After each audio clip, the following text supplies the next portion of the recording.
2년 내엔 불가능했다는 게 결론이에요. 참고로.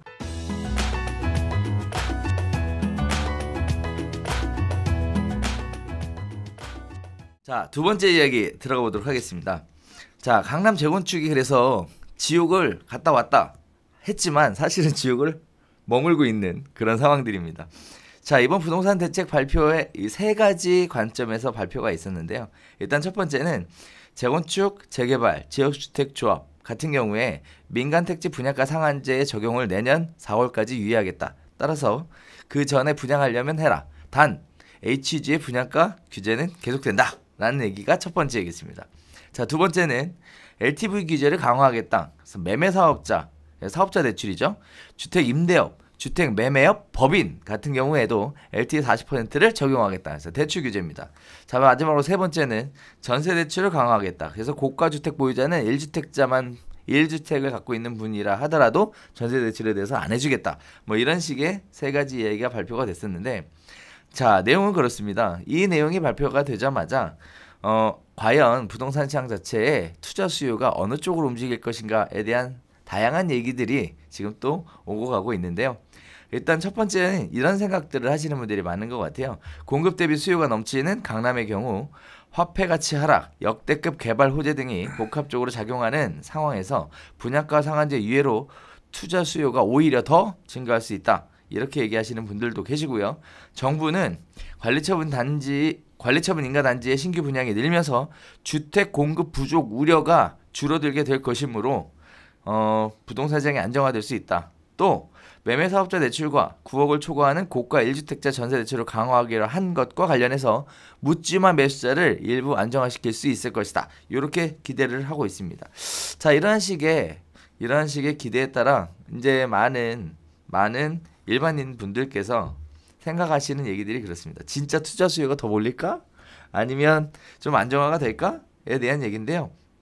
투자 수요가 더 몰릴까? 라고 생각하시는 분들은 또 한편 더 나아가서는 재개발 재건축의 투자 이익 감소로 인한 갭 매우가 본격적으로 시작되어서 지금 강남권으로 집중되어 있던 투자 여기가 외부로도 퍼져나갈 것이다. 이렇게 얘기하시는 분들도 또 일부 계시는 것 같더라고요.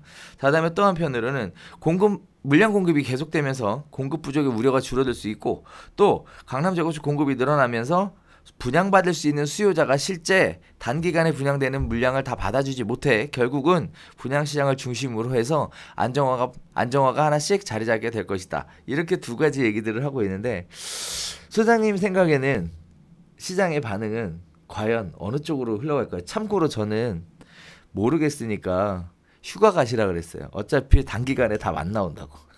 네, 그래서 놀러 가자고 그랬는데. 일단 지금은 순환매 장세가 네. 나타나고 있는 것 같아요.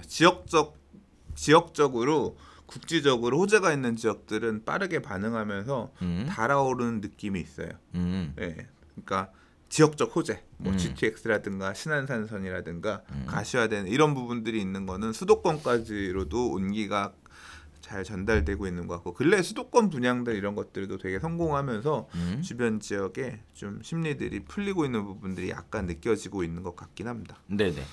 근데 일단 이게 상징적으로 이 부동산 시장의 유동성 공급 막겠다는 내용이에요. 그러니까 그렇죠. 법인을 만들어서 법인으로 부동산 투자하면서 대출 쓰던 것들. 근데 보세요.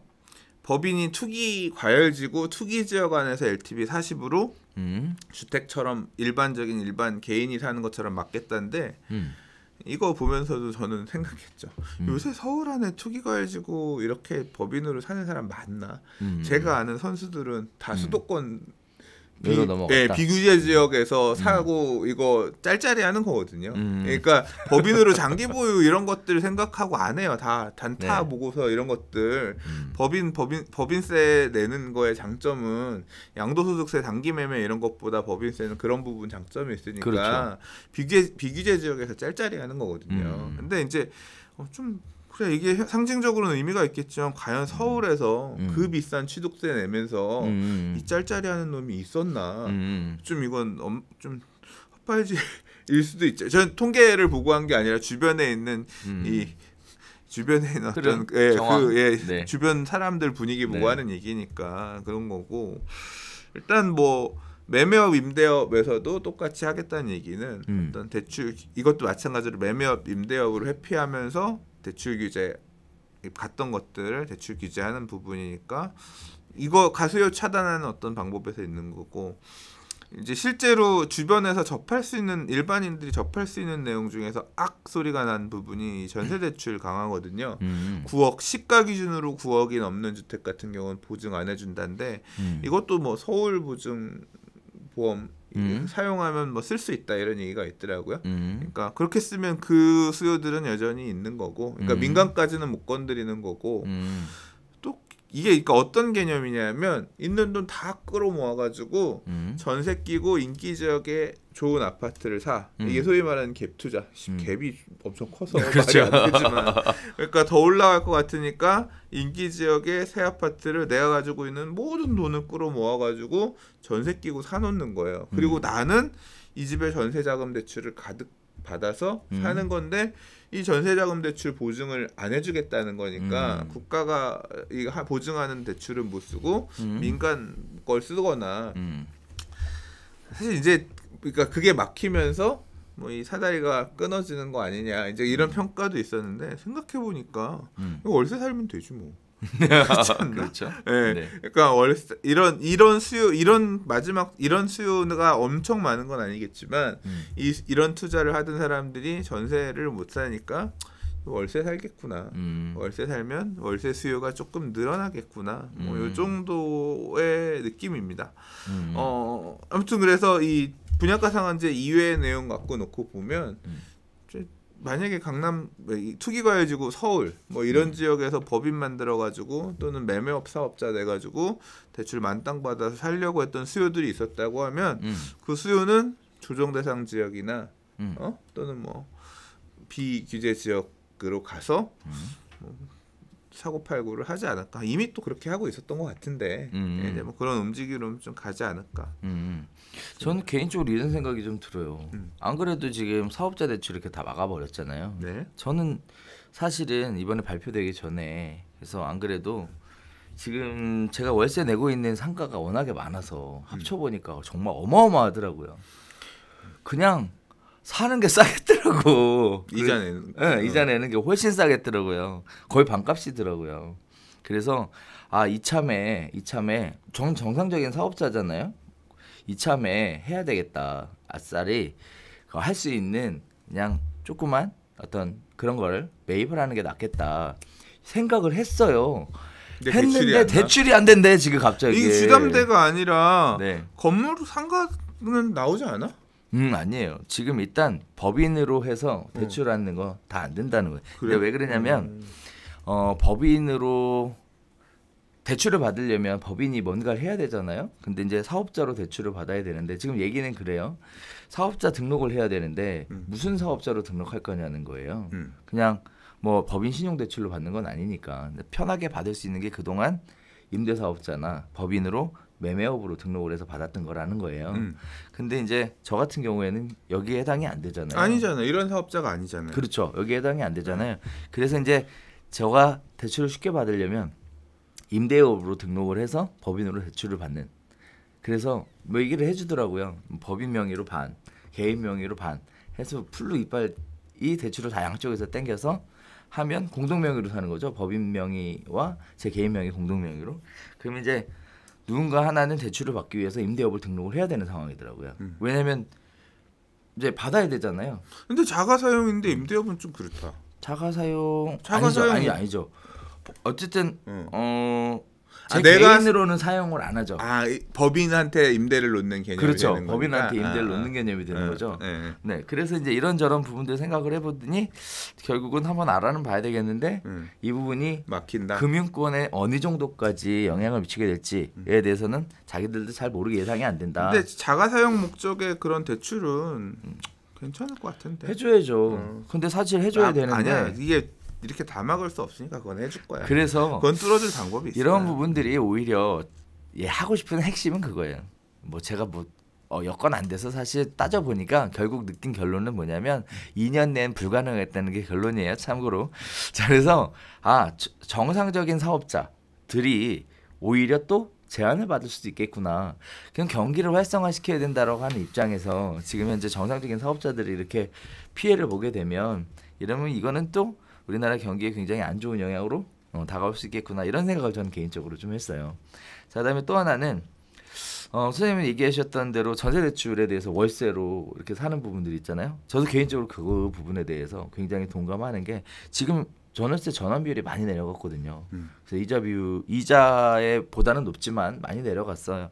그래서 이제 물론 하려고 하면 하겠지만 사실 또 이게 전세 대출을 신규로 일으키시는 분들이 따지고 보면 뭐 중도금에 대한 부분을 내야 되는데 돈이 없잖아요. 계약금은 있고 중도금은 없으니까 중도금 대출이 안 되니까 계약금을 넣고 중도금 대출은 전세자금 대출을 받아서 중도금 대출을 넣는 뭐 이런 식의 형태도 많이들 하셨었는데 그런 것도 막히겠네. 이것도 이제 다 막히는 거예요.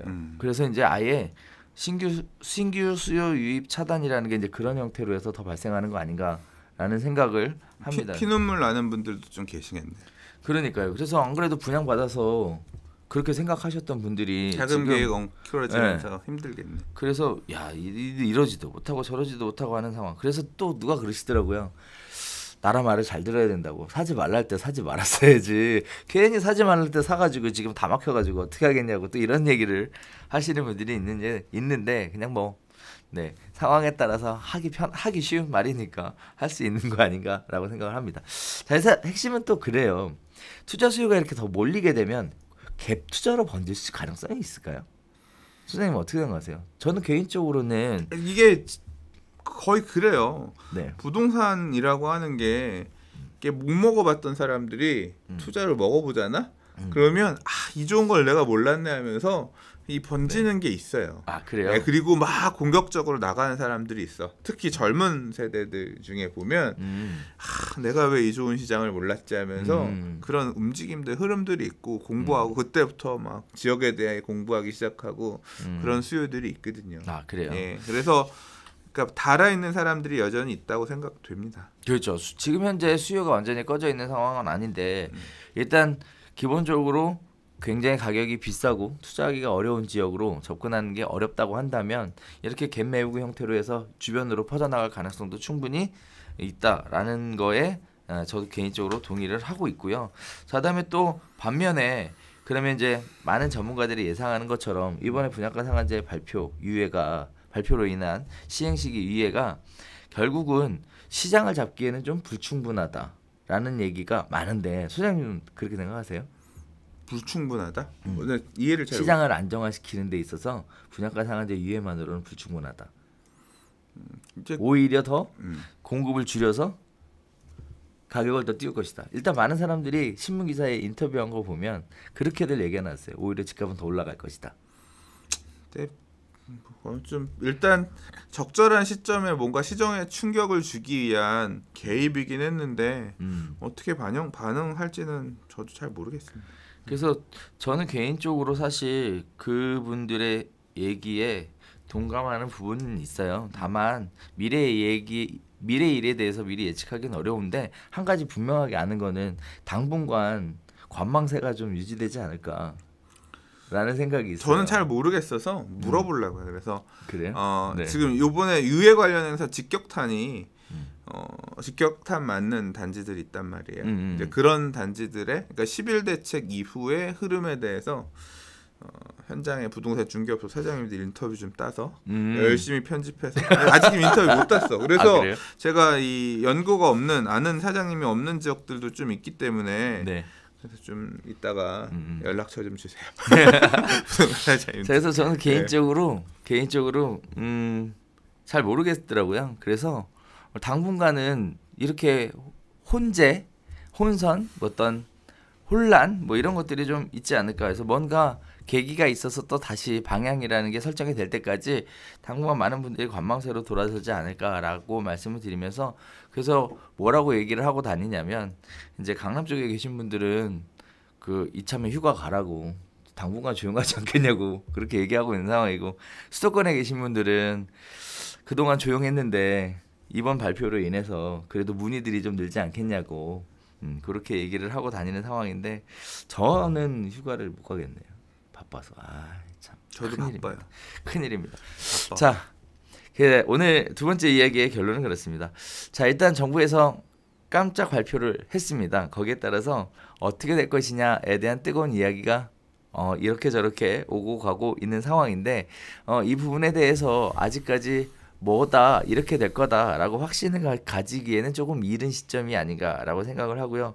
소장님도 좀 더 이슈되는 단지들, 직접적으로 영향을 받는 단지들에 대해서 알아봐야 그런 부분들에 대해 좀 자신 있게 얘기할 수 있을 것 같다 이렇게 말씀을 해주셨는데, 자 일단 그렇습니다. 일단 처음에 분양하는 거 LH의 분양가가 아니요 HUG의 분양가 규제가 더 센지 분양가 상한제의 규제가 더 센지에 대한 부분들부터 하나씩 뚜껑이 열려봐야 앞으로의 향방이 읽혀지지 않을까라는 생각이면서, 동시에 지금 같은 시기에는 시장의 움직임이 어떻게 자리를 잡는가에 대해 촉을 세우고 발빠르게 움직이시는 분들이 먼저 또 좋은 기회를 잡게 될 것 같아요. 그게 매수든 또는 매도든 간에 좋은 기회를 잡게 되지 않을까라고 생각을 합니다.